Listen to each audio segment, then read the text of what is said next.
अमोल खताळ यांची आमदारकी धोक्यात आली आहे। खताळांची याचिका सुप्रीम कोर्टाने फेटाळून लावली आहे। शिवसेनेचे संगमनेर आमदार अमोल खताळ यांनी निवडणुका लढत असताना प्रतिज्ञापत्रात चुकीची आणि अपूर्ण माहिती दिल्या प्रकरणात उच्च न्यायालयाच्या औरंगाबाद खंडपीठात खटला सुरू आहे आणि या निर्णयाविरोधात सर्वोच्च न्यायालयामध्ये धाव घेतलेल्या आमदार खताळ यांची विशेष अनुमती याचिका फेटाळून लावलेली आहे।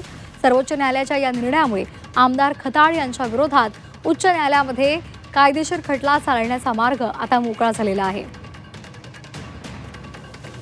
अमोल खताळ यांनी त्यांच्या निवडणूक शपथपत्रामध्ये शासकीय करांची देणी तसेच नीलकमल भागीदारी संस्थेतील त्यांची भागीदारी लपवल्याबाबत माननीय श्री बाळासाहेब थोरात यांनी औरंगाबाद खंडपीठामध्ये निवडणूक याचिका दाखल करून त्यांची निवड रद्द व्हावी आणि त्यांना निवडून आल्याचे घोषित करावे अशी निवडणूक याचिका दाखल केली होती।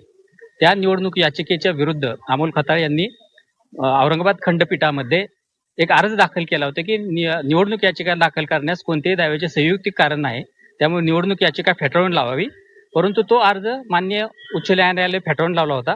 त्या निकालाच्या विरुद्ध अमोल खताळ यांनी सर्वोच्च न्यायालयामध्ये विशेष अनुमती याचिका दाखल केली होती। ती विशेष अनुमती याचिका आज सर्वोच्च न्यायालयाने फेटाळून लावलेली आहे। त्यामुळे आता खाली औरंगाबाद खंडपीठामध्ये निवडणूक याचिका चालून त्याचा निकाल लागेल।